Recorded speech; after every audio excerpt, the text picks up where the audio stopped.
stand up meeting jam 9 pagi atau jam 10 pagi kan untuk ngecek dokumentasi kita, pekerjaan kita. Jadi ya, terima kasih udah hadir. Em, di sini saya akan berbagi cerita menggunakan ChatGPT untuk melatih kita di interview substansi ya. Konteks juga, saya belum keterima LPDP. Faktanya saya ketolak LPDP di tahun lalu. Skor saya 966 dari passing grade 1000. Ini percobaan kedua untuk LPDP ya.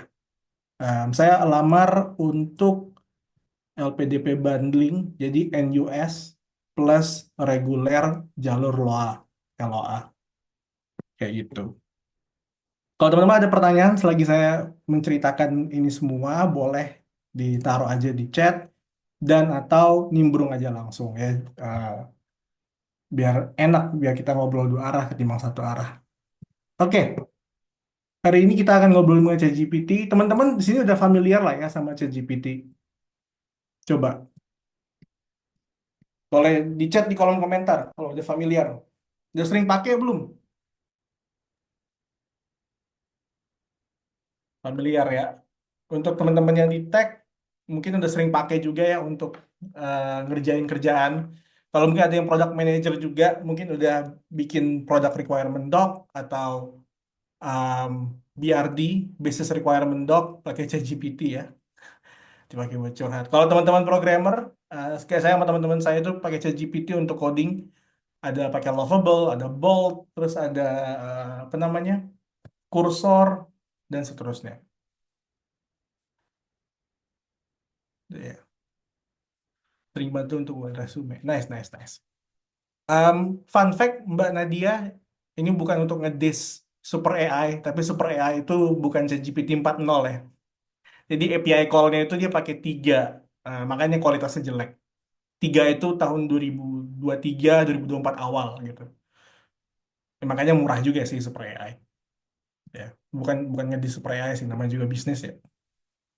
Oke, kita akan ngobrolin mengenai ChatGPT untuk prep LPDP. Saya pakai ChatGPT untuk nulis esai, tapi konteks untuk kali ini juga untuk interview ya teman-teman ya. Pertama, kita pelajarin dulu apa itu prompt. Ya, prompt itu sederhananya adalah bagaimana kita memberikan instruksi kepada si AI-nya, AI-nya tentang apa yang kita mau. Itu kata kuncinya, tentang apa yang kita mau. Jadi, ekspektasi kita sudah harus jelas dulu di awal. Contoh ya, kalau teman-teman, misalnya teman-teman ini adalah seorang graphic designer, ya. Terus teman-teman butuh coding di belakangnya front end kayak gimana. Jadi teman-teman nge-screenshot website yang bagus, habis itu minta ChatGPT dan bilang sama dia, boleh dibikin HTML code-nya nggak, atau CSS-nya nggak, atau apa kayak gitu. Atau misalnya teman-teman mau bikin laporan, misalnya ada yang digital marketing ya, mau bikin laporan digital marketing di kuartal 1 2025. Berarti teman-teman harus nge-download dulu data digital marketingnya, upload ke ChatGPT, dan minta sama dia tolong bikinkan laporan profit and loss, total ad spend berapa, estimasi pajak berapa, dan seterusnya. Nah, ini artinya kita harus benar-benar tahu ekspektasi di akhir. Persis sama kayak kita kerja sama manusia lah ya. Kalau kita nggak tahu ekspektasinya, terus kita minta AIWO sama tim kita, mungkin sama staff kita, senior staff dan seterusnya, ya mereka juga nggak akan pernah bisa memuaskan dalam tanda kutip kita karena ekspektasinya nggak jelas, ya. Jadi kita harus tahu dulu end goal-nya apa. A bad prompt, prompt yang jelek adalah prompt yang satu kalimat. Prompt yang satu kalimat dan tidak ada jawaban, tidak jelas juntrungannya kemana, tidak jelas maunya apa, tidak jelas juga harapannya apa. Ya, misalnya just give me some info on dan seterusnya. Atau misalnya teman-teman eh, lagi kepikiran nih, kenapa sih pada saat kita pergi dan pada saat kita pulang, waktu terasa lebih cepat pada saat pulang, ya. Nah, kalau misalnya pertanyaannya, kenapa sih pulang itu terasa lebih cepat? Nah, itu jawabannya akan kurang menarik. Kenapa begitu? Em, karena ChatGPT-nya juga bingung mau ngapain, kayak gitu ya.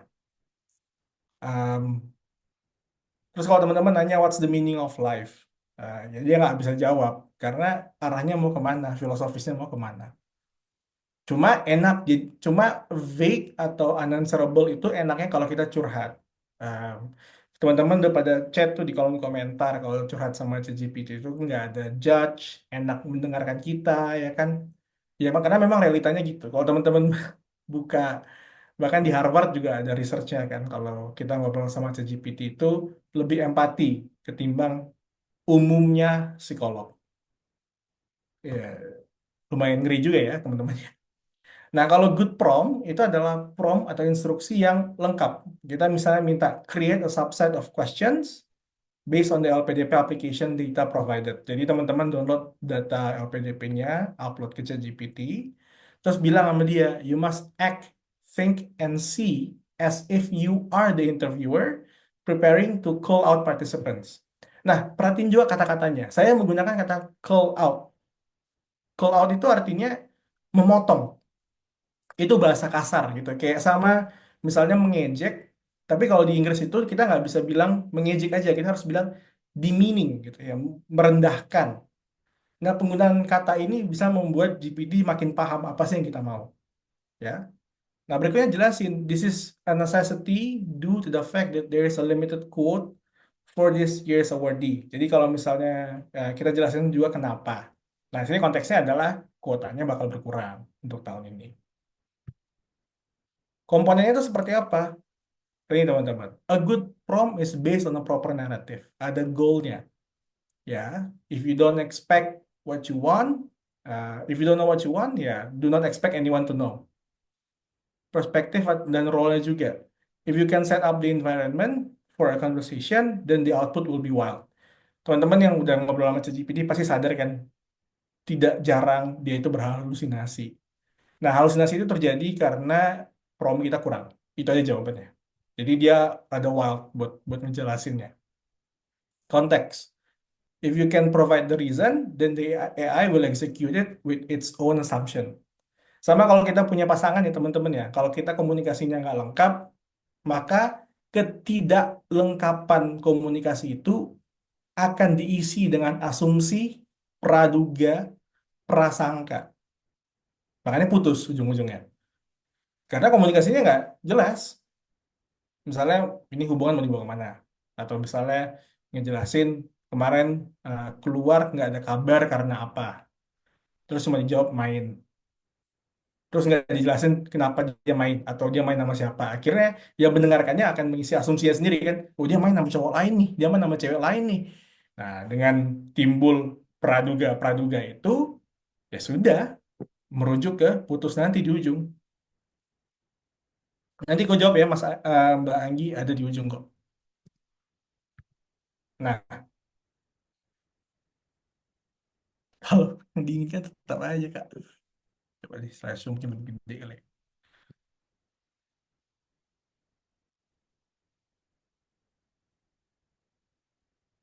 Oke, a good prompt can elevate your white collar work. Kalau teman-teman yang white collar juga ya bisa menggunakan ChatGPT untuk um, apa namanya, untuk ngerjain kerjaan gitu ya. Saya ngerjain graphic design bisa pakai chat. Ini di ChatGPT by the way. Ini ChatGPT. Um, Terus saya juga bikin website pakai ChatGPT, ya, bikin gambar, bikin video untuk konten di Instagram, di sosmed itu juga bisa pakai ChatGPT, Midjourney, Eleven Labs. Terus kalau research preliminary, kalau misalnya tiba-tiba teman diminta untuk bikin market research, ya, market competitor framework dan seterusnya dari kantor, bisa pakai ChatGPT sama Perplexity. Mereka ada fitur yang namanya deep search, teman-teman. Ya, deep search itu bisa dipakai untuk ngeriset. Mereka bentuk risetnya adalah mereka sendiri yang nge-Google, mereka Google dulu, mereka lihat dulu berapa sumbernya, terus mereka keluarin rangkumannya seperti apa. Interview. Nah, kalau kita kan konteksnya interview ya. Jadi dengan ChatGPT atau Notebook LM, kita bisa interview sama si AI-nya. Kayak gitu. Em, Misalnya gini, kalau yang Notebook LM ini bahkan bisa interview seperti kita ngobrol sama manusianya. Contoh, em, teman-teman baca buku The Power of Now nggak dari Eckhart Tolle? Atau misalnya buku apapun deh. Kita buka apapun, kita upload PDF-nya ke Notebook LM, habis itu kita berikan instruksi seakan-akan kamulah penulis buku tersebut. Nah, nanti pada saat kita ngobrol sama dia, si AI-nya itu akan menjawab pertanyaan kita berdasarkan e-book atau buku yang kita upload ke dia, dan dia akan berperan sebagai penulis dari buku tersebut. Jadi kita bisa ngobrol langsung dengan penulisnya, kayak gitu. Kebayang ya?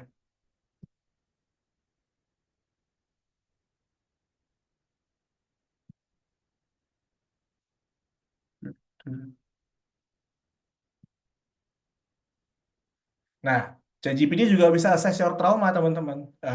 Ini ini buka-bukaan aja. Kalau teman-teman suka menggunakan ChatGPT, data teman-teman itu semua akan dimasukkan ke dalam sistemnya ChatGPT. Esai beasiswa, kalau teman-teman sering curhat ya, esai beasiswa, tempat curhat, dan segala macam, itu di datanya disimpan. Terus kalau teman-teman minta prom ini, nanti dia akan berlagak seakan-akan seperti psikolog, dan dia akan mengeluarkan kalimat-kalimat terhadap trauma kita, um, apa yang kita alamin gitu ya, apa yang salah dari diri kita secara kognisi, afeksi dan seterusnya, dan keluar hasilnya. Kayak gini. Ini hasilnya, hasil saya gitu ya. Perfeksionis, terus overcompensating dan seterusnya. Ya. Kenapa dia bisa tahu ya? Karena esainya saya upload, saya sering curhat juga. Jadi kalau teman-teman sering curhat sama GPT itu jangan anggap bahwa itu hal yang aneh ya. Karena memang uh, emang enak ngobrol sama ChatGPT, lebih mengayomi lah dan gratis. Oke. Nah, do you need to pay for ChatGPT to use voice feature? In short, no. Jawabannya enggak. Enggak ya. Tadi Mbak Anggi bertanya, perlu berbayar apa enggak? Jawabannya enggak. Bisa kok. Ya, tapi kalau teman-teman tidak berbayar, maka teman-teman ada advance voice-nya ini. Seingat saya itu ada 40 menit aja sehari. Tapi itu cukup lah. Cukup. Kalau yang standar juga bisa, ini bebas waktunya, nggak ada limit. Ya. Tapi kalau teman-teman mau bayar pun, coba teman-teman pakai apa namanya perhitungan aja sendiri. Biayanya kan $20. $20 itu kan 400.000 sebulan, ya. Berarti kan 13.000 sehari. Nah, 13.000 sehari untuk 1 jam interview, latihan interview gitu ya. Itu pakai standar metrik apapun termasuk murah. Kalau teman-teman latihan berbayar, mentoring, interview, keluar gitu ya, itu kan harganya 300.000, 400.000 ya kan. Ya teman-teman tahu lah, mentoring berbayar di luar sana yang harganya ratusan ribu hingga jutaan. Em, Terus nanti mereka kasih feedback juga jelek gitu. Nah, ChatGPT enggak, feedbacknya jelas, dalam kayak gitu ya. eh akun sharing, itu ada, mungkin teman-teman mau pakai, coba belajar lagi ya, belajar lagi Max GPT. Tapi teman-teman, kalau teman-teman perlu tahu dulu, akun sharing itu bisa aja nggak ada voice-nya. Itu dia masalahnya, ya. Em, jadi kalau misalnya teman-teman tahu ya, ini kan ChatGPT yang teman-teman misalnya beli dari ChatGPT gitu ya. Ini kan udah jadi nih, ya. Dia udah ada semua fiturnya. Ada fitur suara, ada fitur, ya, ada fitur voice, ada suara, itu ada picture, image, ya, image, text, ya kan. Bahkan video juga ada, video pakai suara gitu ya. Nah, ini untuk dapetin $20. Kalau teman-teman pakai akun sharing, nah akun sharing ini teman-teman harus tahu dulu dia itu sharingnya apa. Karena memang ChatGPT menjual gertongan kayak gitu. Gertongan ini legal ya, ini resmi. Di mana kita panggil mereka pakai API. Simpelnya, semua software sekarang, semua aplikasi sekarang itu bisa dipanggil per pemakaian. Contoh kalau misalnya teman-teman membuka Google, terus teman-teman nanya restoran terdekat dari rumah saya. Itu kan sebenarnya menggunakan Google untuk 1 kali pemakaian. Nah, 1 kali pemakaian itu kalau di dunia development software sebutnya API. Kita manggil dia untuk mengerjakan pekerjaan kita, gitu, untuk mengerjakan permintaan kita. Nah, API-nya itu Saya nggak tahu apakah belajar lagi atau Max GPT atau apapun itu di luar sana bisa menggunakan fitur voice. Ya, saya nggak tahu. Mungkin teman-teman mau explore sendiri gitu ya, silahkan. Saya pribadi nggak tahu. Saya bayar langsung ke ChatGPT-nya aja. Dan saya juga pribadi juga nggak nyari tahu. Kayak gitu.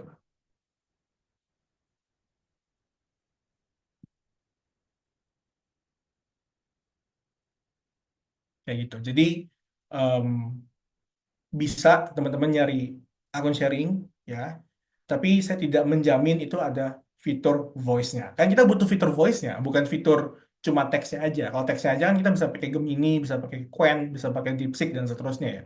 Nggak perlu pakai uh, apa namanya, nggak perlu bayar gitu. Tapi kalau teman-teman fokusnya di interview, lebih aman sebenarnya pakai ChatGPT langsung. Kayak gitu ya.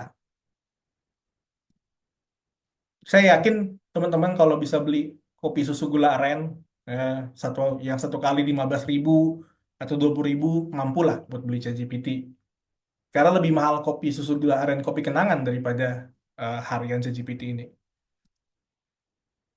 Oke, nah ini adalah prompt yang saya pakai untuk ngobrol sama ChatGPT teman-teman. Untuk ngobrol sama ChatGPT, em, panjang memang. Saya kasih contoh itu panjang banget. Ada varian satu, ada varian dua. Varian 3 saya tanya sama teman-teman, nanti kita sesi diskusi ya. Tapi ya memang saya itu panjang. Kenapa saya panjang? Karena saya ingin memberikan konteks yang sangat jelas. Dan teman-teman perhatiin sendiri, kata-kata yang saya gunakan itu kata-kata jahat. Contoh, kalkulatif, ya kan, cunning, devil advocate. Kenapa jahat? Karena saya ingin mereplikasi sesi interview yang sebenarnya. Teman-teman tahu lah, sesi interview LPDP itu kalau udah di sore hari dan di hari terakhir, interviewernya capek. Kalau udah capek, dia ngedis kan biasanya. Atau ngedismissive orangnya. Karena udah capek. Udah 5 jam interview orang. Terus kita adalah orang keenam di hari itu, pasti capek. Nah, udah capek, nggak fokus gitu kan. Nah, itulah kenapa saat saya mengarahkan GPT ini untuk ngobrol, saya ngarahnya untuk seakan-akan dia adalah orang jahat. Karena udah paling mirip dengan eh, sesi interview yang asli. Kayak gitu. Dan apalagi kita ini orang Indonesia. Orang Indonesia itu judging, ya, judging. Kita suka lompat to konklusi, ya kan, jump to conclusion. Kita suka bahkan prasangka kita sebagai orang Indo itu sukanya itu yang negatif. Kita suka berprasangka buruk. Nah, itulah kenapa ChatGPT yang saya arahin ini sangat-sangat, pokoknya lu jahat deh, pokoknya lu villain deh, seburuk-buruknya orang deh pada saat lu nge-interview gue. Karena gue ingin pada saat interview nanti ya, gue ingin pada saat mock-up interview itu benar-benar mereplikasikan sesi interview yang sebenarnya. Kayak gitu.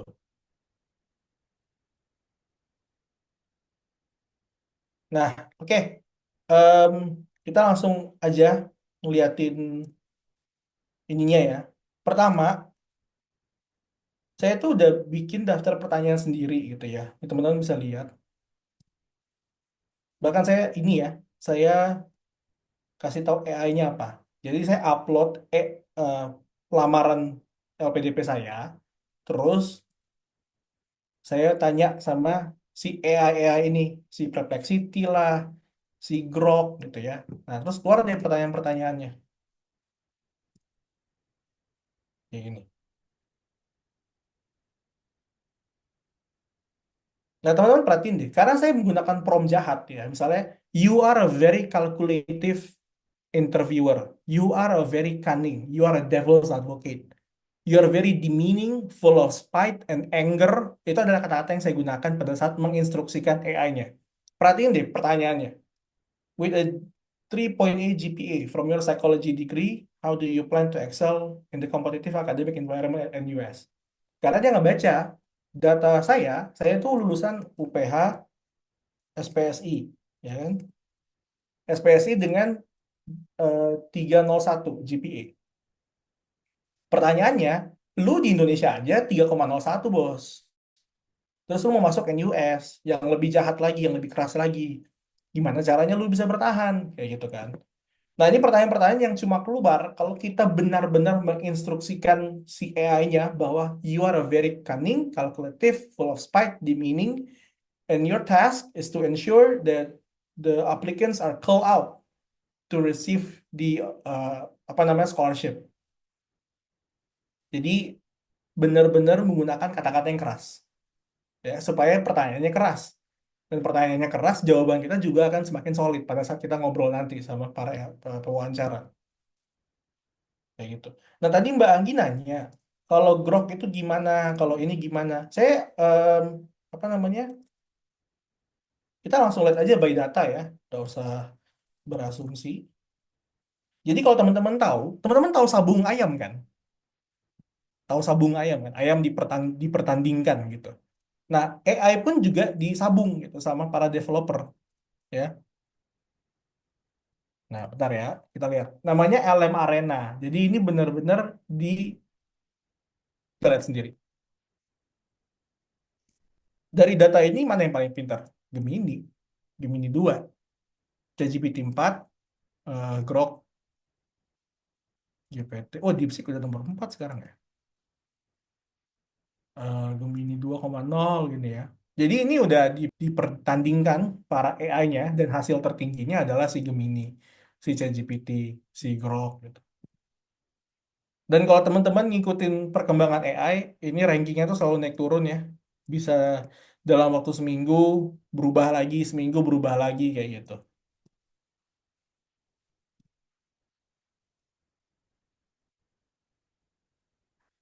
Jangan main dong kan, jangan main. Kan nilai.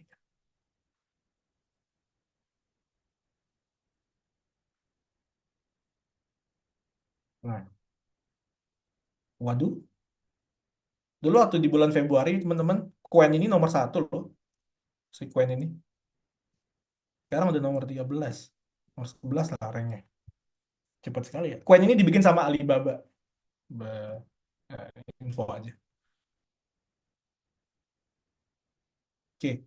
Nah, teman-teman, pada saat kita ngobrol sama ChatGPT-nya ya udah kita minta aja untuk bikin pertanyaan, terus uh, bikin pertanyaan itu yang kejam. Dan kalau teman-teman minta pertanyaan itu jangan langsung bilang can you generate 100 questions? Enggak. Generate dulu 5, generate dulu 6, generate dulu 7 baru dikumpulin deh. Kayak gitu.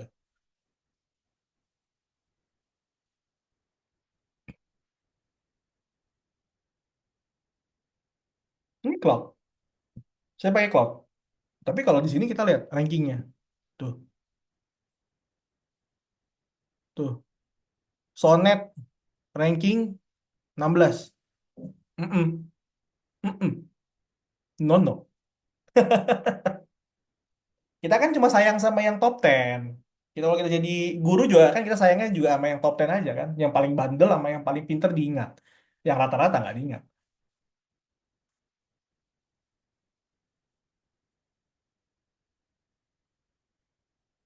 Nah, oke, kita coba dari komen satu persatu ya, Mbak Laras ya.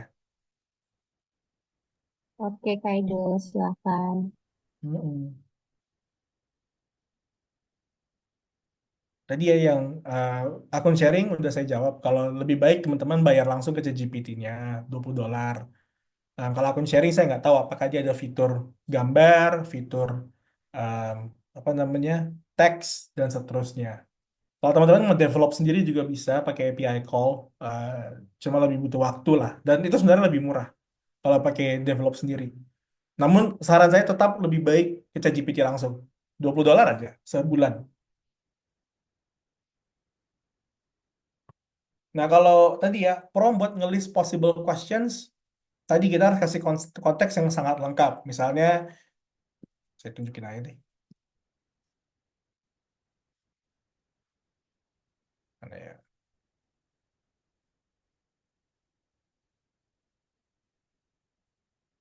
Ini ya. Based on the data provided, please draft and you and PDP interview that is well known to be the most angriest, aggravating, demeaning,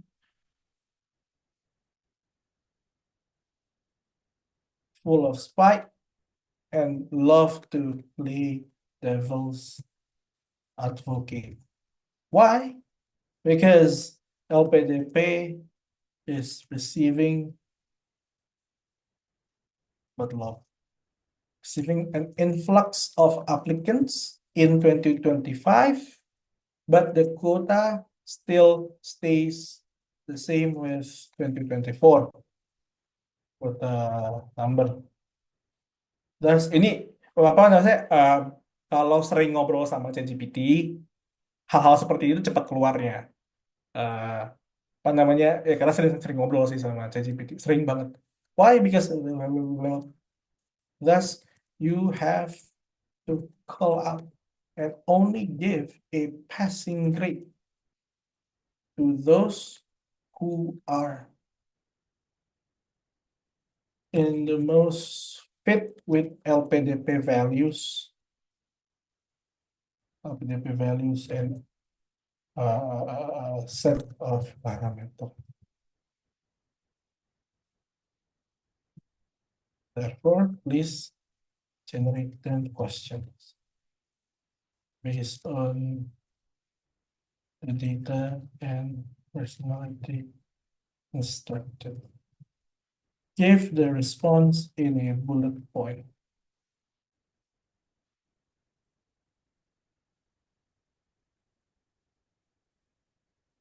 Tuh,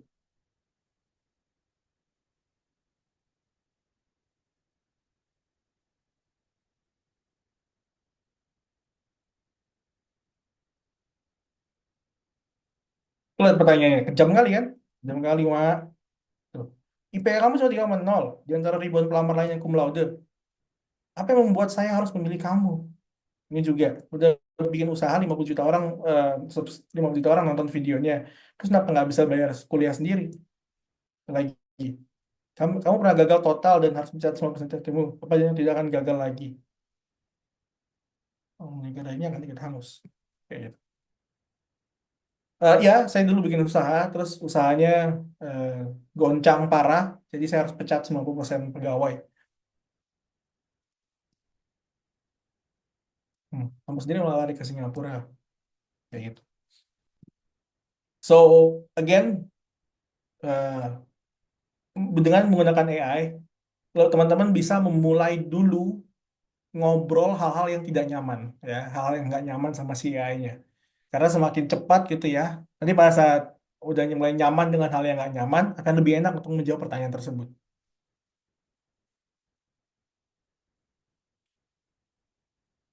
Jadi Mbak Anggi udah kejawab ya. Pada saat kita ngejawab, pada saat kita minta pertanyaan kepada ChatGPT, tolong jangan minta 100 langsung, minta 10 dulu.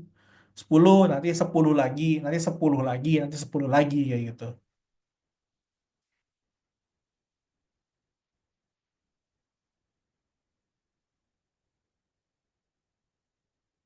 Ada pertanyaan nggak Mbak Anggi? Boleh bersuara kalau misalnya mau bersuara.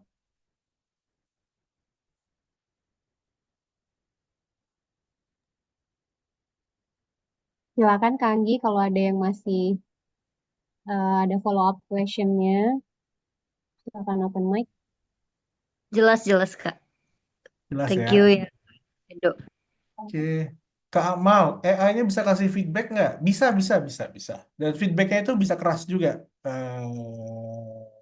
Bentar ya, gue harus mana ya? LPDP. Dudut, dudut, dudut, dudut. Ini bukan sih, kalau nggak salah tanggal 8 April. Nah, ini dia. Jadi ini obrolan saya dengan ChatGPT. Jadi kalau teman-teman ngobrol sama ChatGPT itu setiap obrolan akan tercatat, ya. Kalau mungkin masih ingat di zaman kuliah ada namanya transkrip, ya. Orang ngobrol terus kita catat gitu pas interview pernyataan dan pertanyaannya dia gitu ya per kalimat. Nah, ChatGPT itu juga nyimpen apa yang kita ucapin disimpan sama dia dalam bentuk teks. Terus saya minta feedbacknya, mana ya feedbacknya? Nah, ini keluar. Ini prompt saya. Alright, done. Let's just please give me overall feedback, detail analysis, and so on and so forth. And also give me scoring. Kenapa scoring itu penting? Karena kita manusia, dan kita suka mengkuantifikasi apapun yang kita miliki di bumi. Kita cinta sama orang, kita kuantifikasi. Kita sayang sama orang tua, kita kuantifikasi. Kita ngobrol sama pacar, kita kuantifikasi. Kita ngeliat restoran makanan, menu gitu ya, kita lihat harga dulu. Jadi kita itu suka mengkuantifikasi apapun yang ada di muka bumi ini. Yang natural lah, alamiah lah manusia. Nah, dan memaksakan itu, si AI-nya bakal balas juga dengan memberikan skor, ada ada skalanya, ada penjelasannya, justifikasinya, rasionalisasinya, dan seterusnya. Nih, content and substance, critical thinking and rigor, communication style, character and motivation, nanti ada overall score. Jadi, Kak Akmal jawabannya bisa. Bisa sekali. Waduh, hujan. Belum beli nasi goreng.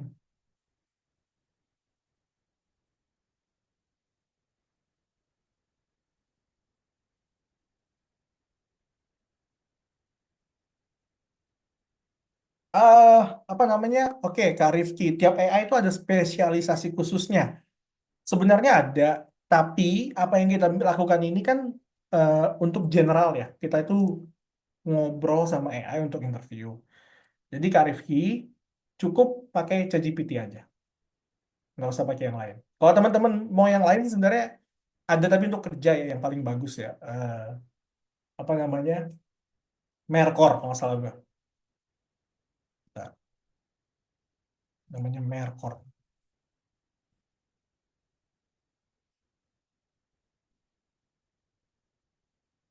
Waduh. Tut, tut, tut. Nah ini Merkor. Nah, Merkor ini adalah AI untuk latihan interview kerja gitu ya. Teman-teman bisa lihat, misalnya teman-teman apply ke BCG, Deloitte, McKinsey, dan seterusnya. Ini ada consulting case. Nanti ngobrol sama AI-nya. Nanti AI-nya bakal mereview kita, bertanyakan kita gitu ya. Kalau teman-teman em, ada consulting case juga, ada behavioral interview, penetration. Kalau misalnya teman-teman bekerja sebagai cyber security, bisa ngobrol sama ini juga. Jadi ini seakan-akan user interview kerja, tapi dibikin AI. Nah, kalau teman-teman mau lebih dalam lagi, AI itu spesialisasinya terbentuk sebenarnya dari RAG. RAG itu artinya kamu download AI-nya, habis itu pasang sendiri dan diarahin untuk satu topik atau satu tema atau satu fungsi. Kalau kalau kalau bukan RAG, yang umumnya disebut API, jadi kita cuma manggil untuk pertugas aja. Untuk kalau ada tugas nih, ada permintaan, dia kita panggil buat kerjain. Sampai saat ini di Indonesia yang RAG itu setahu saya nggak ada. Mungkin yang mendekati RAG itu si yang AI yang dibikin sama Pak Prabowo itu, Pak Prabowo sama wakil presiden kita yang aduh apa ya, sahabat AI ya atau apa. Karena itu beneran mereka ambil kalau nggak salah ya dari LLM, dari LL lama yang Facebook habis itu dipasang sendiri untuk Indonesia gitu.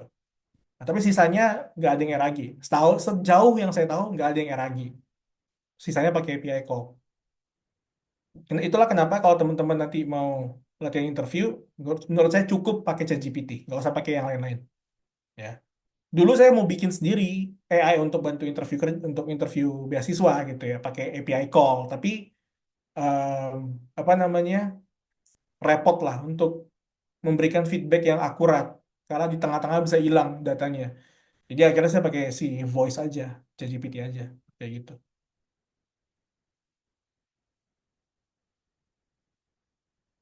Kejawab nggak, Mas Rifki?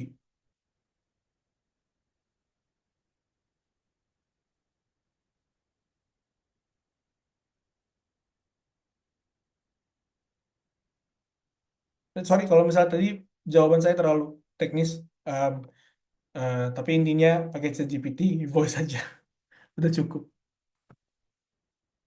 Kak Alicia, buset, promnya pedes juga. Iya, eh, karena saya mau keterima LPDP, Mbak, dan saya nggak main-main. Jadi saya tiap hari itu ngobrol sama ChatGPT, terus saya rekam gitu ya. Coba, saya rekam terus saya upload ke YouTube. Mana ya? Ntar. Turutututu, turutututu.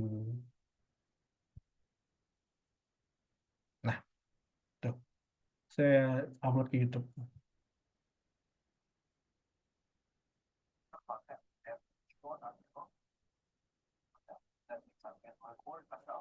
Terus feedbacknya saya taruh di bawah kayak gini. Nah ini prakteknya kayak gini. Ini jawaban saya. Kedengaran nggak sih suaranya masuk nggak ya? Enggak kayaknya ya. Suaranya agak kecil sih, Kak. Oh. Nah, nah dia balasnya kayak gini. Simplifying complex ideas and even leveraging AI for clarity and visuals. That's a strong execution plan. Question 4. How do you plan to manage your time and responsibilities while studying abroad, especially given your existing commitment? Kayak gitulah. Eh, Kenapa saya bikin ke publik juga?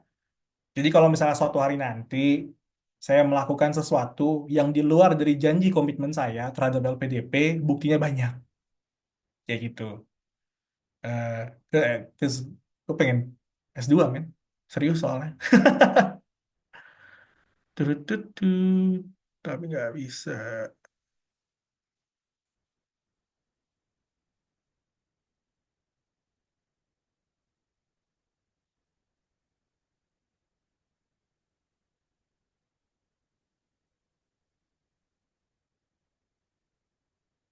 Kak Akmal pertanyaannya variatif kok. Tapi ya itu apa namanya harus promnya itu yang jelas. Nah, saya tuh suka minta sama dia tuh gini ya. Ini verbal, jadi mungkin ada nggak ya? Ada nggak kerekam di sini coba ya? Oh nggak ada, mungkin di diskusi yang lain gitu sama ChatGPT. Tapi itu saya ngobrolnya tuh gini sama ChatGPT kalau misalnya mau latihan interview ya. You are an LPDP interviewer and I am an applicant for LPDP this year. I want you to ask a question and I want you to use English and bahasa interchangeably to caught me off guard. Jadi dia bisa bahasa Indonesia sama bahasa Inggris. And also I want you to ask out the most out of the box question, the most demeaning, the most painful question if possible. Terus juga bilang ke si AI-nya, if my answer is not clear for you, you are obligated to do a follow-up question. But if my answer is clear, then you can move on to other question. Cukup jelas ya? Jadi instruksinya seperti itu. Nanti dia bakal balas balik si AI-nya.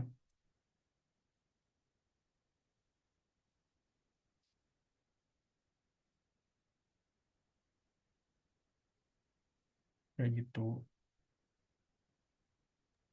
Kak Edo, aku penasaran deh, aku pengen nanya boleh ya, Kak? Bangga, bangga. Kalau misalnya kita ngasih prompt ke GPT itu kita boleh nggak sih, apakah kita tuh boleh nambahin prompt kayak act as if you are a psychology or LPDP expert or academist kayak gitu. Itu boleh nggak sih, Kak?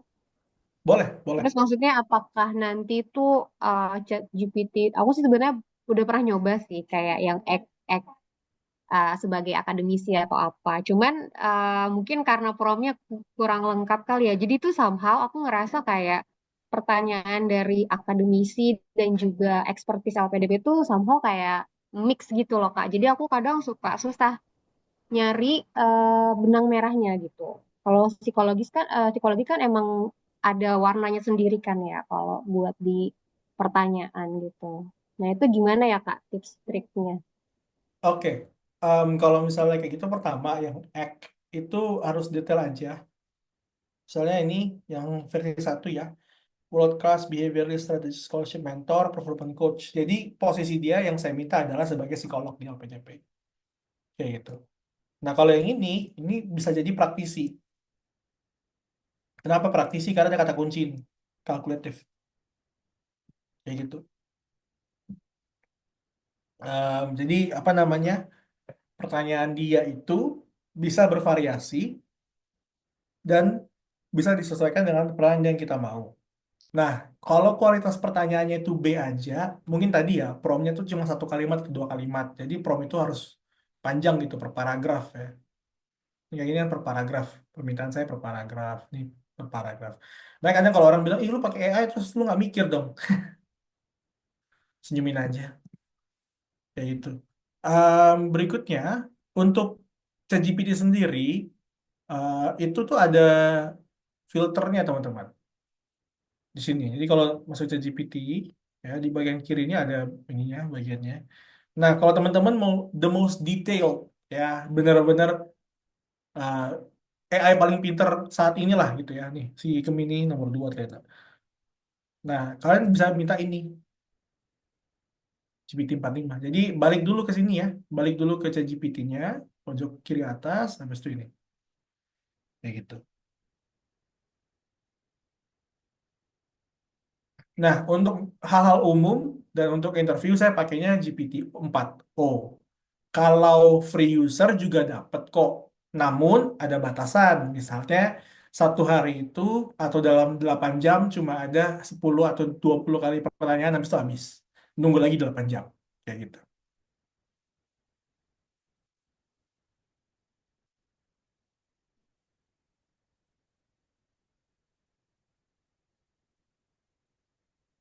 Nah, kalau misalnya tadi ya mau interview tuh sebenarnya tuh kayak gini aja. Misalnya ini kita new chat, mana ya? New chat. Nah, di sini. Oke.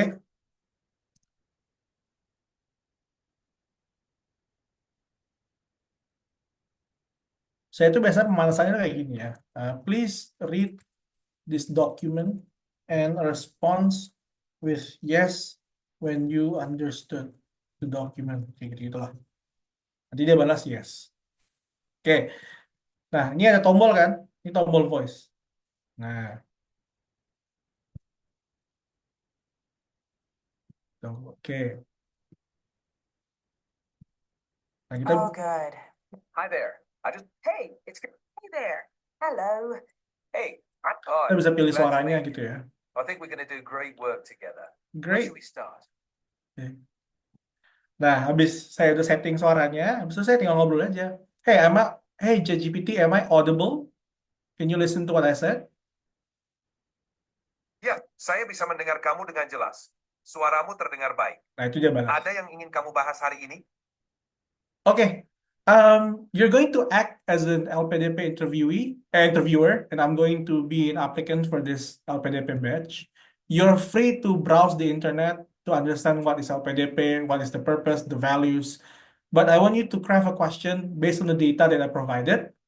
I want your question to be as painful as possible. I want you also to act as a praktisi pebisnis, karena jurusan yang saya ambil itu usaha bisnis untuk NUS. You're going to ask me a question and I'm going to answer it. And if my answer is not sufficient for you, you are obligated to do a follow-up question. But if it's enough, you can move on to other question. With all of this instruction above, does it okay with you or? Oke, siap. Aku akan berperan sebagai interviewer LPDP yang kritis dan juga praktisi bisnis. Aku akan menyusun pertanyaan yang menantang berdasarkan data yang kamu berikan.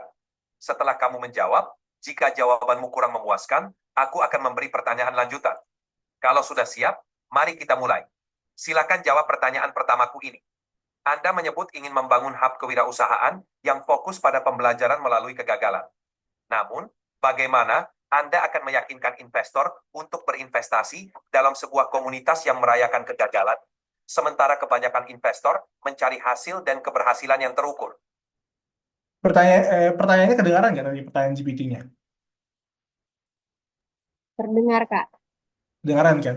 Oke, saya coba jawab ya. Okay, thank you for the question. The purpose of the community is to gather people who wants to make their own business.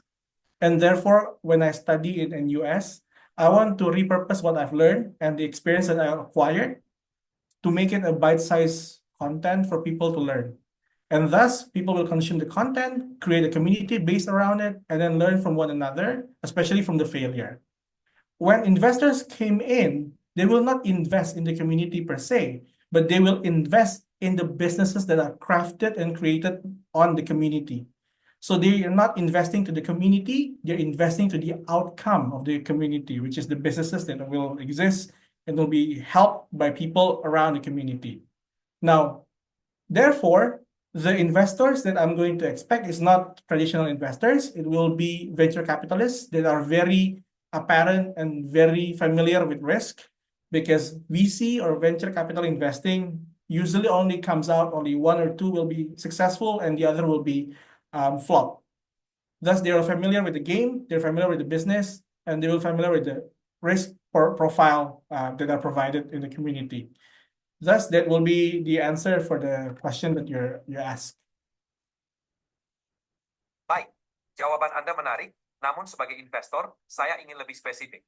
Bagaimana Anda akan mengukur keberhasilan komunitas ini dan memastikan bahwa bisnis yang dihasilkan benar-benar layak investasi? Misalnya, metrik atau indikator apa yang akan Anda gunakan untuk menilai kemajuan dan potensi bisnis-bisnis ini sebelum investor memutuskan untuk berinvestasi lebih lanjut? Understandable. The metric that we're going to use will be the metrics that are based on finances and based on traction. First of all, based on finances. All business must generate revenue. If there is no revenue, then it is not a business, it's a charity program. So we're going to see the growth rate of the revenue. So maybe on month-to-month basis. If on month-to-month basis, the revenue is growing 5 to 7%, or maybe more than that, then it will be a lucrative business at the end of the day. Because then we can calculate and project the CAGR, the compound annual growth rate for the business. Secondly, on the traction side, any business provides any product and services must require a certain level of marketing. Thus, when we want to evaluate a business, we need to see the amount of Instagram growth, LinkedIn growth, or any of their social standings. If they're growing on the social side, then the revenue will be generated at the end of the day. It will be a correlated metrics between finances and the traction given by the communities and by the companies. And then we're going to pitch for the investors. Again, the one who's going to say yes and no will be the investors, but we're going to provide the metric based on finances and traction from the companies that crafted from the community. Baik, penjelasan Anda sudah cukup komprehensif. Oke, Mari kita lanjut ke pertanyaan berikutnya. udah selesai bos. Anda- Ini udah cukup. Makasih ya. Sampai jumpa besok.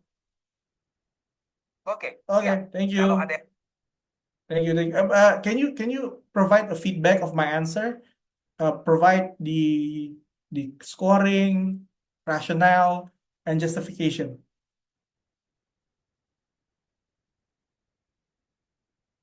tentu, mari kita bahas. Scoring. Saya akan memberikan skor 8-10-10. Rational and justification. Kejelasan dan struktur, jawaban Anda terstruktur dengan baik, dimulai dari penekanan pada metrik keuangan dan pertumbuhan, serta traction di media sosial. Ini menunjukkan bahwa Anda memahami pentingnya indikator kinerja yang terukur. Fokus pada investor, Anda menjelaskan dengan baik bahwa investor akan berinvestasi pada bisnis yang dihasilkan dari komunitas, bukan pada komunitas itu sendiri. Ini menunjukkan pemahaman Anda tentang profil risiko dan ekspektasi investor. Pertumbuhan dan proyeksi.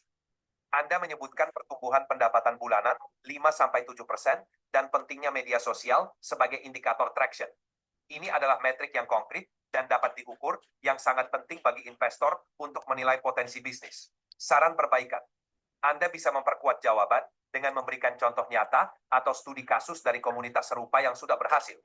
Ini akan memberikan gambaran konkret tentang bagaimana model tersebut telah sukses. Menyebutkan strategi mitigasi risiko juga bisa menambah kepercayaan investor.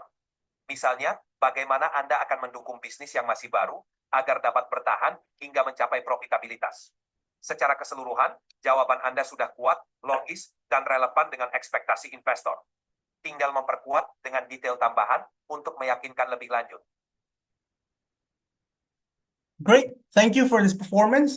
By the way, our interview session was seen by 40 people because it's still in the webinar session. I hope you're okay with that. And I'm sorry if you feel bad about it, ChatGPT. Tidak masalah sama sekali. Aku di sini untuk membantu, baik dalam sesi pribadi maupun webinar. Yang penting, kamu mendapatkan latihan dan feedback yang kamu butuhkan. Semoga sesi ini bermanfaat dan membantu kamu lebih percaya diri untuk tahap selanjutnya. Oke, thank you. Goodbye. Nah, nanti pada saat udah selesai keluar dari sesi interviewnya, nanti itu bakal ada teks teks ini adalah kalimat yang lu ucapin, kalimat yang ChatGPT keluarin. Jadi semua terdata dokumentasinya. Nah, kenapa sekarang tidak keluar? Kayaknya internet saya terputus deh. Makanya nggak keluar. Terus saya coba refresh dulu.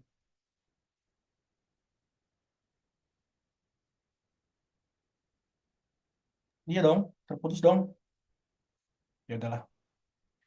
Kak Fuad, beneran dikejar dong sama interviewernya? Iya bener, bener. Teman-teman harus tahu, ya, teman-teman harus tahu bahwa orang-orang terpintar di muka bumi bikin yang namanya Humanity Last Exam. Oke, kita buka aja langsung. Eh, Humanity Last Exam.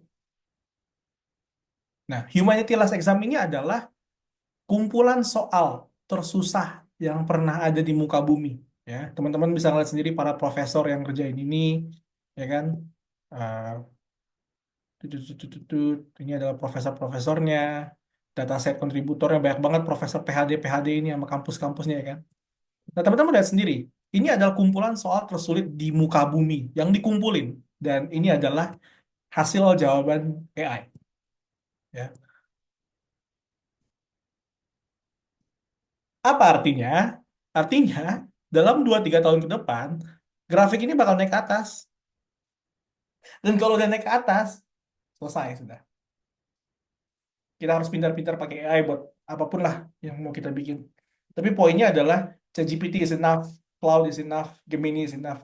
Sebenarnya itu kalau misalnya output AI kita jelek, itu bukan AI-nya yang jelek, kitanya yang jelek. Kita nggak bisa arahin yang benar, kita nggak bisa bikin kalimat yang benar, kita nggak tahu apa yang kita mau, promnya itu berantakan kayak gitu. Bahkan kalau teman-teman mau double check, promnya itu bisa double check pakai AI yang lain. Contoh misalnya teman-teman bikin prom di ChatGPT.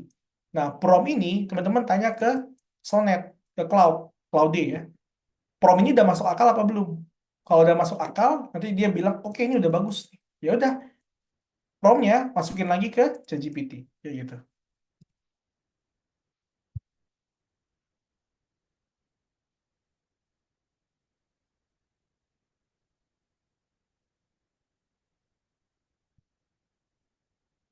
18%. Crazy. Ya, anyway, ya begitulah. Silakan kalau mau bertanya-tanya.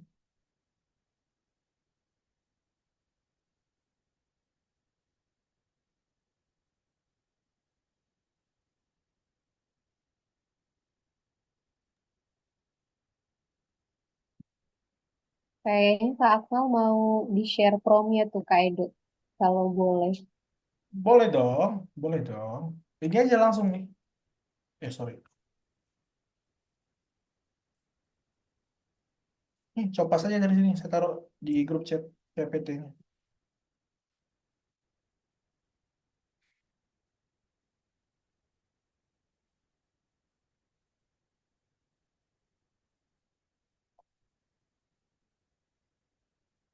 Kopi, kopi. Kalau misalnya ini Kak, misalkan kita udah nulis prompt nih, terus si ChatGPT-nya udah kasih respons gitu atas pertanyaannya. Nah itu kita ini nggak sih harus kira-kira respon GPT itu udah humanize gitu, maksudnya udah sangat-sangat atau itu kayak masih harus kita refresh lagi, maksudnya dalam kata lain biar nggak terdengar seperti ini jawaban robot gitu, lebih ada sisi humannya gitu. Gimana menurut Oh, Kak Edo? oke. Itu ini purpose-nya untuk kumpulin tugas atau kerjaan gitu ya? Atau Interview sih Kak konteksnya. interview ya? Mm-mm. Apa namanya itu bisa dibilang kalau mau ada yang umumnya itu dengan cara you will respond as humanly as possible. Jadi dengan sesimpel itu nanti dia jawabannya akan seperti manusia. Ada juga yang jawabannya seperti reflektif. Contoh, you will respond the way I speak. Jadi cara menjawabnya akan sama seperti kita bertanya sama dia. Jadi dia bakal mengcopy tutur bahasa dan tata kelola kata yang biasa kita keluar dari mulut. Misalnya, saya kan suka mengeluarkan kata-kata berulang. Contoh, banget, banyak, imbuhan-imbuhan gitu ya. Nanti dia juga akan balas seperti itu. Ketiga adalah dengan merestriksi kata. Misalnya kita memberikan ke dia you're going to respond, but but you need to respond without using these words. Tidak menggunakan beberapa kata berikut. Kata-kata yang umum dikeluarin ChatGPT itu misalnya sophisticated, thus, THUS, therefore, ergo, itu kan bahasa English tua gitu ya. Itu bahasa-bahasa yang biasa dikeluarin sama ChatGPT. Nah, kalau misalnya kita taruh untuk di-exclude, dia nggak bakal keluarin kata-kata tersebut.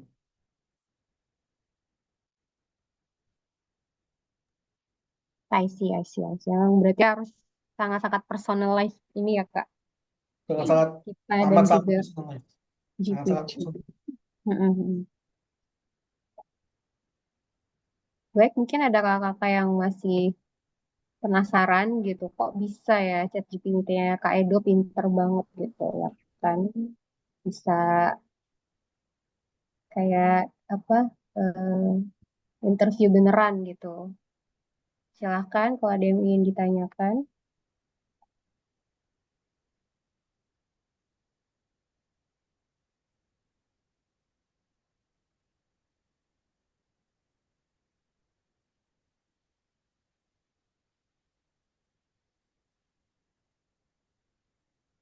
Atau misalnya gini Kak, misalnya kita latihan pakai voice gitu ya, terus kita jawabnya kayak masih kurang clarity-nya, terus otomatis kan bakal ada follow up question kan. Nah itu tuh gimana ya? Maksudnya at the end tuh dia bakalan kasih feedbacknya itu setelah semuanya selesai atau misalnya kayak per sesi gitu.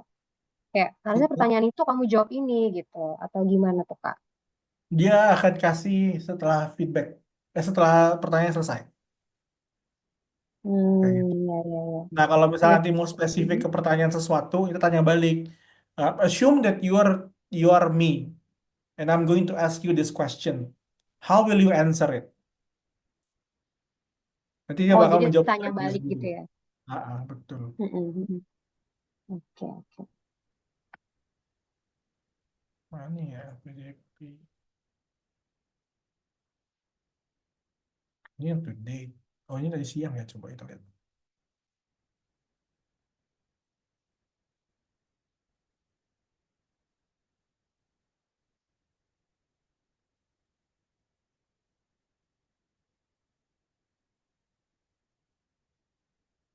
Kadang saya sendiri itu kalau misal pertanyaannya nggak susah, saya minta lebih susah. Contoh nih ya, ini nanya kan, you've worked in many roles, consultant, product gitu ya. Ini terus tujuannya apa sih? Ini jawaban saya. Nah, terus saya minta sama dia, let's continue with even tougher questions. Nah, jadi selama di tengah ngobrol sama ChatGPT, saya minta, tolong dong lebih susah lagi dong, lebih susah lagi dong. Dia kayak masokis ya, lebih keras, lebih keras. Nah,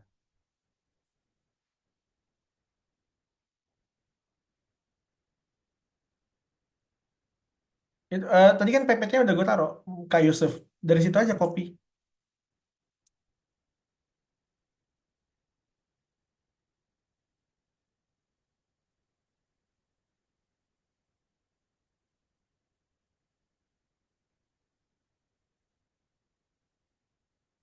Nah, betul. Tolong susah, tolong cambuk saya. Saya sering banget latihan sama ini. Beneran 1 jam sehari lah.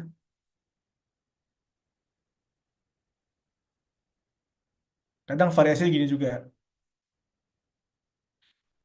Kalau perhatiin,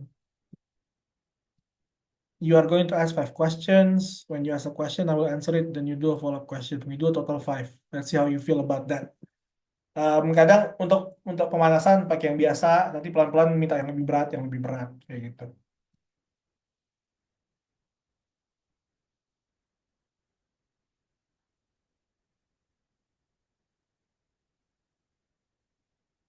Sebenarnya juga kalau teman-teman bayar dan misalnya di momen itu ya, ini ketahuan loh cara ngejawabnya ini berapa lama. Rata-rata saya menjawab pertanyaan kayak gini ini, yang kayak gini-gini nih, 1 menit, 1 menit. Nah, jadi ini catatan buat saya sendiri gitu. Cara ngejawab saya sepanjang ini 1 menit. Artinya, secara nggak sadar, cara menjawab saya itu kayak nge-rap. Bahaya kan sebenarnya. Jadi harus ngingetin diri sendiri juga, ini terlalu cepat nih untuk jawaban sepanjang ini, cuma 1 menit tuh kayak nge-rap. Kayak gitu. Kalau nggak salah fiturnya keluarnya di HP deh. Kalau nggak salah saya. Kadang kalau teman-teman lihat di video-video saya itu jawaban saya, rekamannya kan di HP kan. Coba lihat dulu. Tut, tut, tut, tut.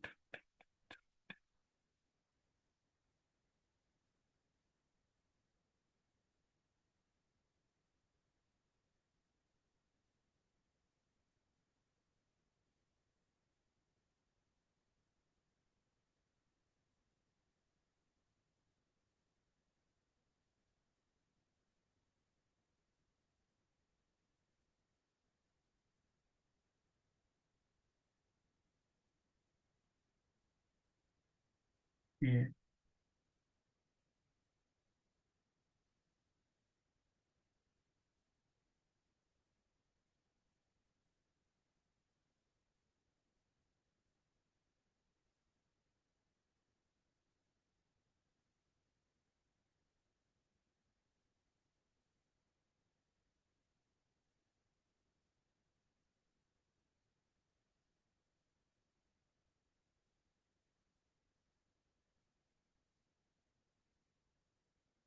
Coba ya.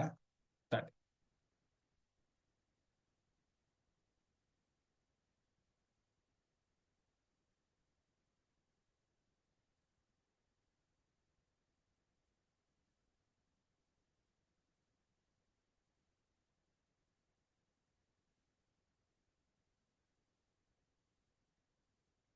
Karena tadi di atas promnya masih ini ya.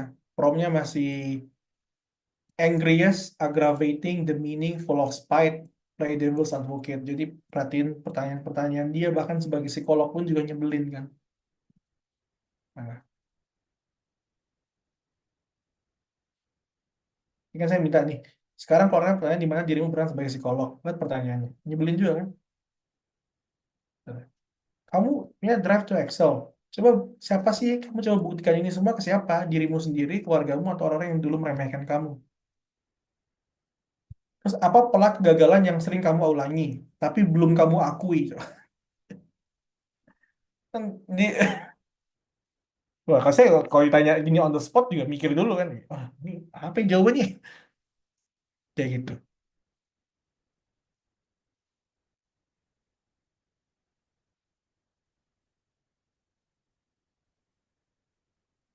Untuk reasonal, ya jawabannya pasti berbeda.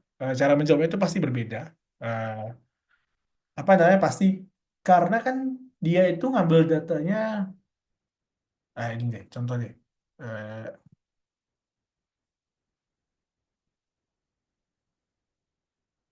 ini ya, coba sini. Oke, ini mungkin sedikit teknisnya, tapi kan AI itu kan sebenarnya kan di-train kan, di-train, ya kan. Nah, di-train ini itu harus pakai apa? Data, ya kan. Jadi gambar, video, tulisan segala macam datanya harus banyak gitu untuk melatih si AI-nya, kayak gitu. Nah, kenapa banyak orang bilang AI itu merusak copyright? Yang pertama untuk gambar studio Ghibli atau gambar-gambar Disney gitu kan. Eh, Kalau kita mau spesifik lagi, copyright itu tidak ada untuk gaya, ya. Jadi sebenarnya secara hukum masih abu-abu gitu, tapi boleh abu-abu tapi boleh karena hak cipta itu nggak ada untuk gaya, cuma untuk hasil akhir. Nah, balik ke sini, AI train data. Nah, data ini kan yang mempengaruhi si AI-nya. Nah, kita bisa lihat ya sih, misalnya CGPT itu belajar dari mana? Ya kan dia belajar dari buku, artikel. Kita lihat si Gemini belajar dari apa? Gemini itu belajar dari artikel online. Kenapa gitu? Karena mereka Google kan, artikel Google. Grok, Grok kan dari ini Twitter. Nah, itu jadinya cara menjawabnya akan sedikit berbeda. Grok itu lebih brutal ya, lebih frontal, lebih frontal. Terus kalau GPT itu lebih sopan. Eh, Kalau Gemini itu lebih lebih lebih data, berbasis data, karena dia harus ada artikelnya, ada dasarnya. sedikit berbeda mungkin adalah GPT sama Grok juga pakai data, tapi nggak nunjukin datanya dari mana. Kecuali kalau kita minta, kayak gitu. Cuma sekali lagi Mas Fuad, eh, perbedaannya itu tipis. Perbedaannya itu tipis. Jadi sebenarnya sekarang udah nggak perlu memperdebatkan mana sih yang lebih bagus, ya mana sih yang lebih keren, mana sih yang lebih ini. Nggak, pakai aja yang ada, habis itu latihan berkali-kali. Dan kalau misalnya mau memuaskan kuantifikasi itu, lihat aja dari sini. Ini kan udah disambung nih. Tuh. Tetap Gemini yang nomor satu. Kalau mau akses Gemini itu, Gemini app. Nah ini harus diklik dulu ya. Di sini kan. Terus di sini. Nah, tadi yang paling pintar apa? 2,0. 2,5. Nah, kayak gitu.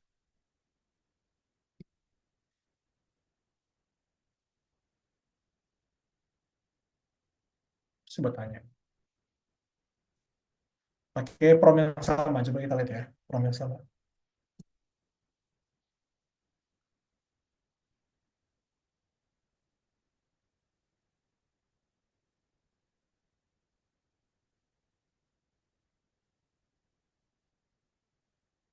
Kalau teman-teman mau lihat cara AI berpikir, pada saat teman-teman upload data, nanti kan ada ini kan, respon ini kan. Nah ini kalau dibuka, ketahuan cara berpikirnya si AI. Tapi ya sekali lagi, nggak usah sih. Cukup tahu aja, tapi nggak usah sampai segitunya. Itu ibarat kita punya motor, kita beli motor, terus kita mencoba untuk mempreteli motor. Padahal kan kita beli motor untuk membawa kita dari rumah keluar gitu ya. Nggak usah cari tahu dah kenapa. Pakainya aja, kalau rusak ya ke bengkel.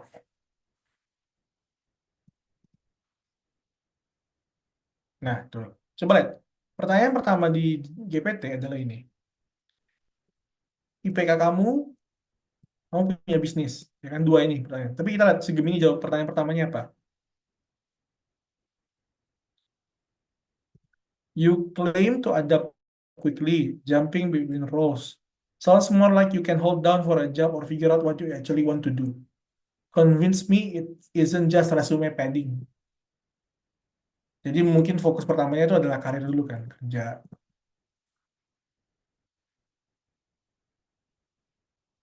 Terus yang kedua punya YouTube channel, ya kan? Measure education itu kayak gimana? Nah ini lebih ke metrik. Kalau tadi kan si GPT kan nanya duitnya kan. Lo kan lu ada usaha, kenapa masih butuh beasiswa kayak gitu.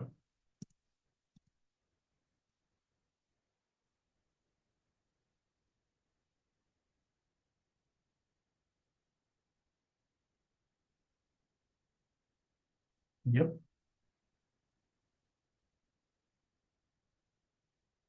Nah, kalau teman-teman niat ya pakai aja semuanya, pakai Qwen, pakai Cloud, terus coba dibikin deh. Ini saya bikin nih. Ya. Ini dari Perplexity, ini dari Grok, ini dari Cloud, ini dari GPTO.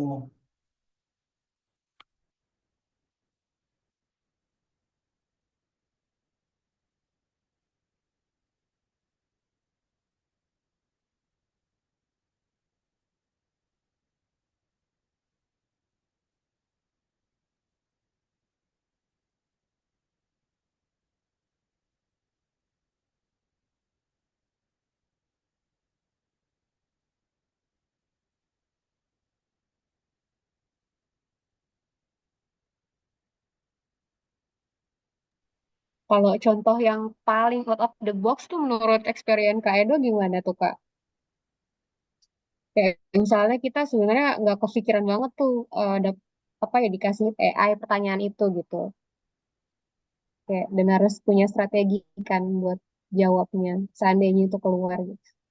Kalau dari yang kemarin riset tuh yang ini. Tapi ya karena udah sering menjawab pertanyaan ini, jadinya nggak terlalu ngagetin lagi sih. Nah, kalau gitu tinggal tanya aja lagi. Nih ya, tanya lagi ya. Based on the data provided, can you give me five most out of the box question that will caught me off guard, not being able to answer it? I want you to ask the most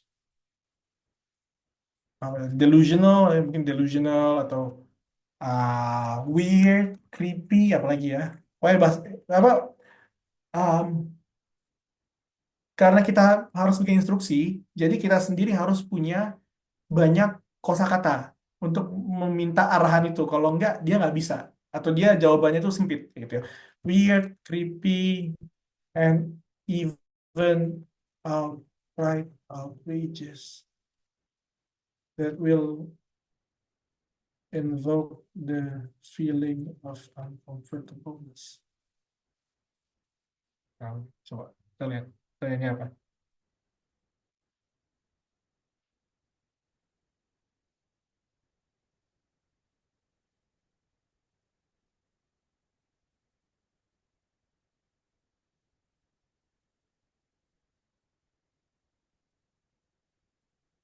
Nah, ini dari pertanyaan aja saya ada satu yang bikin saya kaget.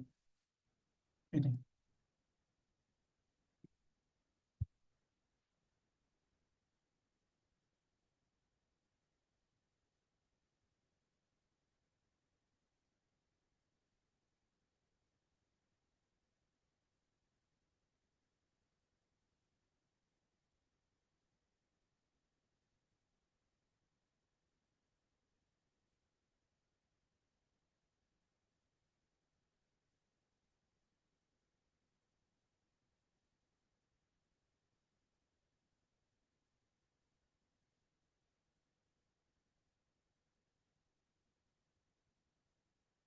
Nah, ada opsinya lagi. Should I craft five even wilder ones? Ya, go wild, bro.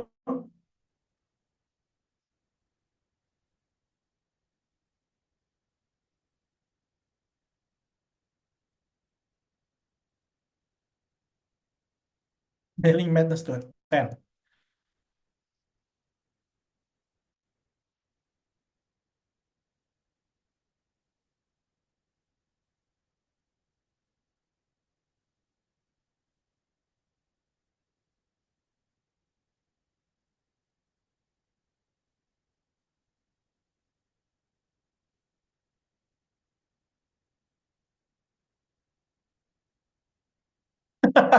What the hell? You have to work in admin for an MLM company in Bekasi. What used to be the- Okay, cool.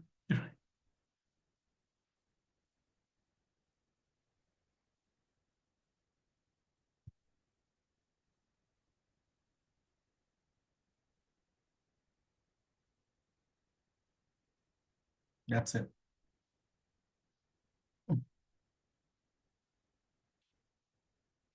Iya, makanya harus pakai kosakata yang bagus lah. Karena si AI juga AI ini tuh benar-benar membuat orang yang belum bisa coding pun memahami bahwa di coding itu, di programming itu ada prinsip namanya GIGO, garbage in, garbage out.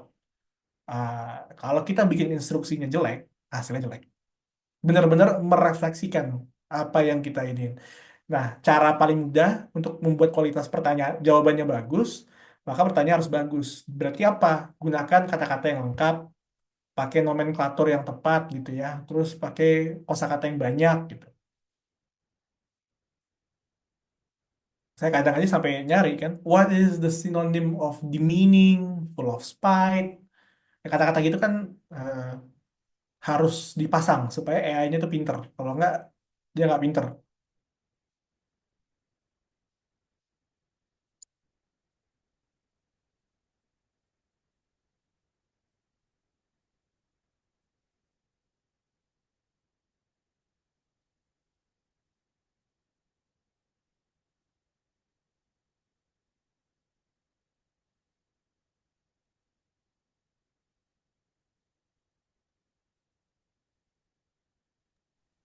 Baik, ada lagi kakak-kakak dari Bakti Cendikia atau Marta Fidelis yang mungkin dalam waktu dekat akan melaksanakan substansi, atau maksudnya saya mock-up substansi dengan kakak-kakak panelis.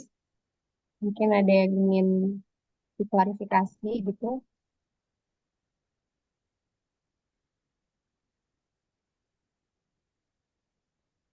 Karena tadi penjelasannya udah dibarengin sama praktek ya oleh Kak Edo, jadi udah sangat-sangat cukup jelas. how to-nya sama cara berpikir dari ChatGPT itu. Mungkin masih ada yang ingin ditanyakan. Kalau nggak ada, uh, saya akan langsung summarize aja sesi diskusi hari ini.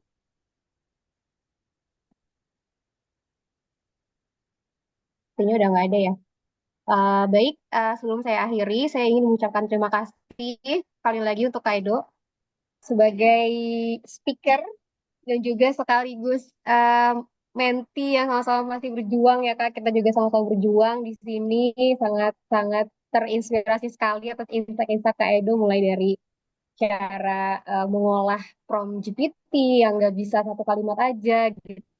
Terus kita juga harus ini ya apa train si AI itu ya biar biar apa namanya biar makin pinter gitu mencerna dari kosakata yang kita sampaikan ke ChatGPT dan tentunya prompt yang baik bukan yang kalimat sederhana aja gitu. GPT juga ternyata bisa play karakter seperti yang ingin kita instruksikan dan karena apa ya si GPT ini sangat personalized jadi uh, maka kita harus makin sering ngobrol gitu buat buat paham gitu buat saling mengerti satu sama lain. Mungkin sebelum saya tutup saya ingin mengajak kakak semua untuk open kamera terlebih dahulu. Kita mau ada sesi foto bersama antara dua angkatan ini. Silakan kakak-kakak kita foto sebentar. Silahkan dibuka kameranya. Saya belum melihat semuanya ya.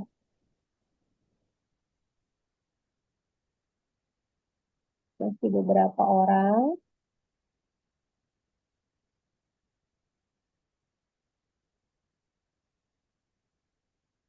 Kak mau udah mode bobo, nggak apa-apa Kak. Nanti kita bisa lihat. Lihat apa ya? Lihat kasur dan spray ya Kak Akmal nih Kak. Oke, monggo monggo. Yang belum, yang belum. Saya akan mulai fotonya. Silakan disiapkan senyum terbaiknya.